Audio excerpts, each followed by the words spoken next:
Sebenarnya ekspor ini sebelum undang-undang HPP ini diluncurkan dan sampai undang-undang HPP ini sudah diluncurkan itu masih tetap sama peraturannya, yaitu kena PPN 0%. Jadi teman-teman kawan Merdeka yang ingin untuk ekspor silakan saja, malah pemerintah membuka dan membantu sebesar-besarnya, seluas-luasnya untuk barang produk dalam negeri ini untuk bisa diekspor sehingga PPN-nya 0%.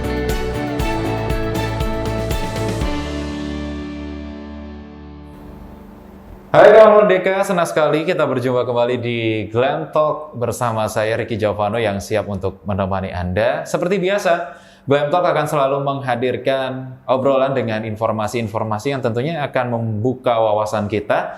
Tapi sebelumnya saya mau ingatkan dulu ke Anda, jangan lupa untuk nyalakan lonceng notifikasi di channel YouTube Merdeka FM supaya Anda dapat update informasi-informasi dan juga video-video terbaru dari kita, dan jangan lupa untuk di-follow.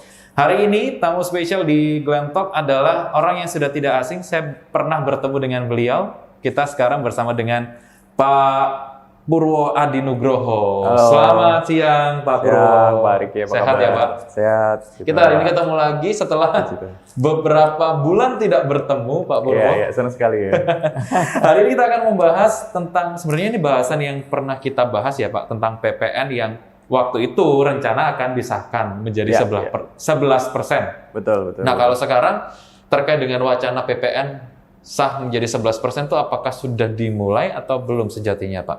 Oke, terima kasih Mas Riki. Jadi memang sejak 29 Oktober 2021 kemarin Undang-Undang HPP alias Undang-Undang Harmonisasi Peraturan Perpajakan itu sudah diluncurkan oleh pemerintah dengan persetujuan DPR, namanya Undang-Undang Nomor 7 Tahun 2021, tertanggalnya 29 Oktober 2021. Jadi dengan disahkannya Undang-Undang HPP tersebut, memang PPN sudah menjadi 11%, tapi nanti akan berlaku efektif pada tanggal 1 April 2022. Oke. Berlaku efektifnya 11%. Oke, berarti sekarang masih normal 10% ya? Ya, pada saat video ini diambil 2021 masih 10%. Tapi kalau Pak Purwo sendiri melihat Pak, apakah kenaikan dari 10 ke 11% ini termasuk kenaikan yang cukup wajar? Iya. Cukup wajar ya kalau menurut saya. Kenapa? Karena berdasarkan undang-undang kita sendiri, Undang-Undang PPN, memang mengatur bahwa PPN di Indonesia itu paling rendah adalah 5%, paling tinggi adalah 15%. Jadi pemerintah berhak untuk bisa mengatur PPN di Indonesia. Berdasarkan kajian dari pemerintah, memang didasarkan dengan tarif PPN global yang sekitar 15,4%, lalu juga PPN di negara-negara OECD itu sekitar 19%, dan juga negara-negara di BRICS ya.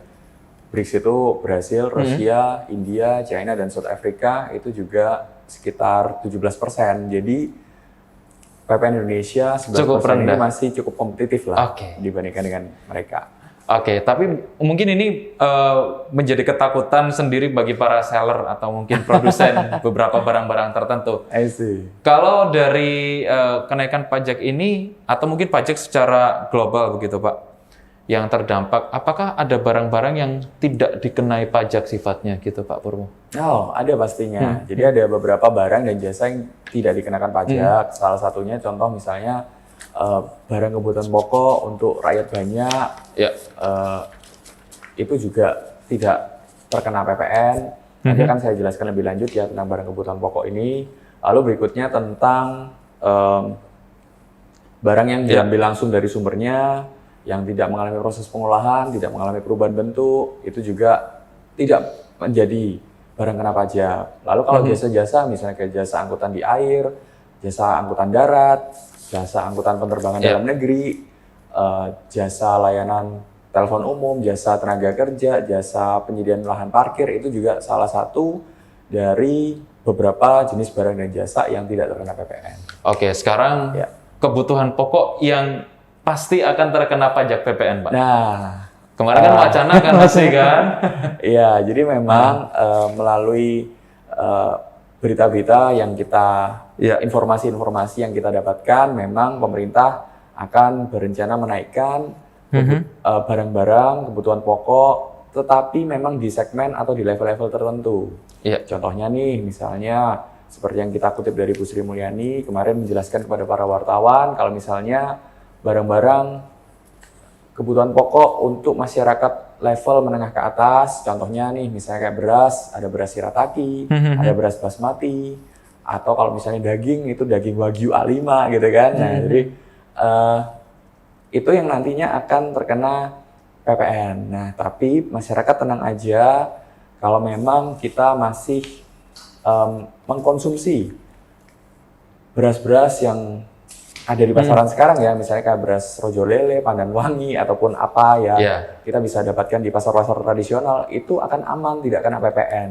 Daging-daging yang kita juga beli di pasar-pasar tradisional, itu juga aman, nggak kena PPN. Jadi itu yang menjadi berita yang harus kita sebarluaskan, jangan sampai ini nantinya malah dipelintir oleh gelintir orang yang tidak bertanggung jawab, gitu aja.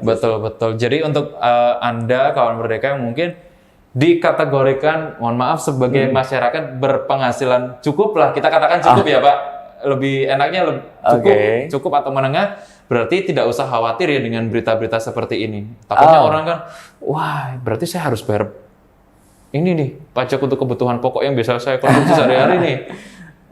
Jadi kawan Merdeka sebenarnya yang menjadi garis bawah atau highlight dari saya sebenarnya bukan masalah penghasilannya, tapi masalah barang apa yang kita beli gitu kan. Jadi misalnya bisa aja nih kan Merdeka ya berpenghasilan mungkin kelas atas, kelas atas, tapi dia makannya yang biasa tuh, beras Pandan Wangi, beras Rojo Lele. Tetap aman ya Pak? Nggak kena pajak PPN, tetapi mungkin ada sebaliknya. Nah, kawan Merdeka yang mungkin ingin mencoba nih sesekali beras-beras yang basmati atau shirataki nih. Nah, itu yang nanti ada harga jualnya kena PPN. Nah itu. Berarti itu. Itemnya bukan masalah penghasilannya. Itemnya gitu kawan Merdeka ya.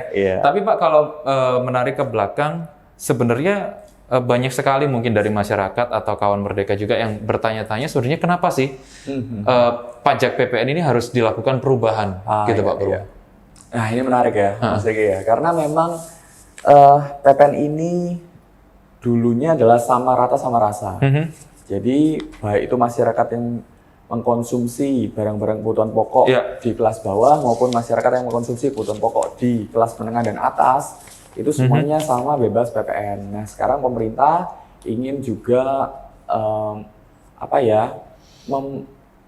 berprinsip keadilan, sehingga memang masyarakat yang bisa berkontribusi lebih banyak, income lebih tinggi, ya dia harus membayar pajaknya lebih tinggi dibandingkan masyarakat yang di level bawah malah harus disubsidi oleh pemerintah. Jadi konsepnya seperti itu sih. Jadi kalau kita lihat gitu ya Pak, dari pemberlakuan perubahan pajak PPN, sebenarnya kalau dari sudut pandangnya Pak Purwo, ini nantinya akan membuat investor menjadi tertarik atau lebih tertarik untuk masuk, atau mungkin ada perluasan usaha di Indonesia nggak sih Pak? Mungkin PPN ini sebenarnya adalah pajak konsumsi ya. Mungkin investor akan lebih cenderung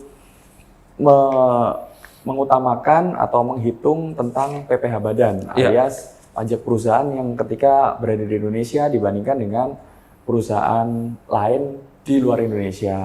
Tapi kalau memang pajak konsumsi ini ketika karena memang beda ya Mas antara PPh sama PPN. Kalau misalnya PPN ini sebenarnya bukan pajaknya perusahaan, tetapi customer yang akan membayar ke perusahaan yang tinggal pungutin dan bayarin ke negara. Kalau PPh itu adalah pajaknya perusahaan sendiri yang harus dibayarkan oleh perusahaan itu sendiri. Jadi ini adalah dua konsep yang berbeda sebenarnya, PPh dan PPN. Nah, tapi apakah ini nanti hubungannya dengan investor mau masuk atau enggak? Bisa ya, bisa enggak. Apakah dia termasuk sebenarnya tipikal investor yang mengutamakan consumer good, nah sehingga mereka menjual barang-barangnya di Indonesia, mereka akan memikirkan hal itu. Tetapi kalau misalnya malah berorientasinya untuk ekspor, hanya buatnya ada di Indonesia, ya nggak ada isu tentang PPN ini sih sebenarnya. Oke. Pak, tadi Pak Purwo sempat singgung soal ekspor, Pak. Nah, Yes. pengaplikasian pajak ini nantinya untuk barang-barang kegiatan ekspor apakah juga akan terkena pajak? Nah, menarik. Sebenarnya ekspor ini sebelum undang-undang HPP ini diluncurkan dan sampai undang-undang HPP ini sudah diluncurkan, itu masih tetap sama peraturannya, yaitu kena PPN 0%. Jadi teman-teman kawan Merdeka yang ingin untuk ekspor, silakan saja. Malah pemerintah membuka dan membantu sebesar-besarnya, seluas-luasnya untuk barang produk dalam negeri ini untuk bisa diekspor, sehingga PPN-nya 0%. Nah, untuk kawan Merdeka yang untuk melakukan ekspor, ketika PPN penjualannya ini 0%, dia pasti mendapatkan PPN masukan atau PPN pembelian. Inilah yang pasti akan terjadinya lebih bayar. Lebih bayar ini akan direstitusi. Jadi kalau misalnya kawan Merdeka melakukan ekspor, perusahaannya melakukan ekspor, memang kita harus lebih lagi untuk mengetati yang namanya laporan keuangan maupun juga pajak-pajaknya. Karena setiap tahun itu pasti akan terjadi restitusi. Nah, restitusi ini bisa sesuai dengan peraturan perpajakan, bisa diambil nih, dari negara. Sehingga memang itu memang hak kita. Tapi syaratnya ya memang melalui proses pemeriksaan atau pengembalian pendahuluan sih sebenarnya. Nah, jadi silakan saja. Malah PPN ekspor itu 0%. 0%. Tapi untuk barang-barangnya yang bisa diekspor, Pak, yang tidak kena pajak, apakah semua barang atau barang-barang tertentu saja yang 0%? Mostly memang semua barang ya. Mostly semua barang memang terkenanya adalah PPN 0%. Jadi kawan Merdeka silakan saja kalau memang ingin berniat untuk ekspor. Malah kesempatan yang bagus ya ini ya? Kesempatan bagus dibuka oleh pemerintah, sehingga memang kita ini didorong untuk difasilitasi juga untuk melakukan ekspor. Jadi untuk Anda, mungkin para pengusaha UMKM kecil ya yang sekarang masih coba untuk memasarkan produknya, sudah diberikan informasi sama Pak Purwo, ternyata 0% ya Pak ya? Iya. Ini saya baru tahu juga sih kawan Merdeka, sejujurnya. Jadi ilmu baru. Untuk hal-hal lain Pak yang perlu diketahui sama kawan Merdeka terkait dengan kenaikan atau perubahan pajak PPN 11%? Memang nantinya PPN ini akan naik menjadi 12% ya, paling lambat 1 Januari 2025. Tetapi memang masyarakat tidak perlu khawatir karena kenaikan ini akan bertahap. Jadi 11% dulu menjadi 12%. Dan memang ada beberapa jenis barang-barang yang nantinya akan dikenakan PPN dan beberapa jenis barang-barang yang tidak dikenakan PPN.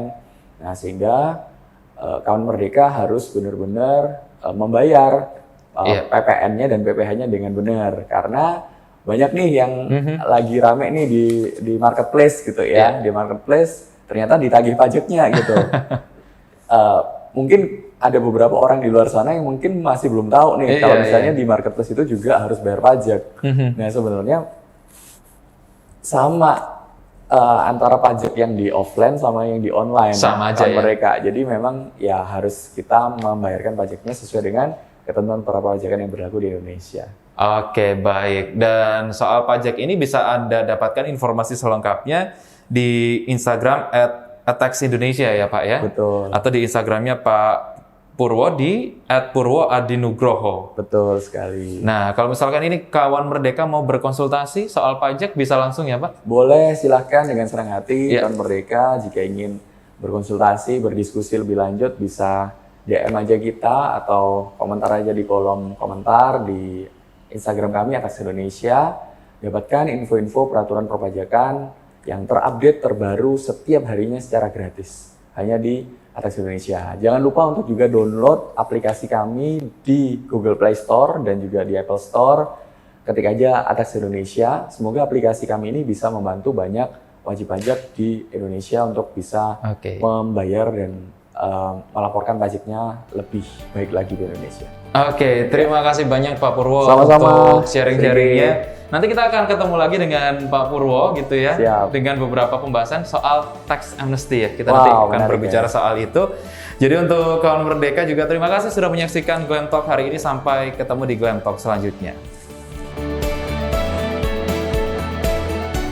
106,7. Merdeka FM, musik terbaik 90-an hingga kini.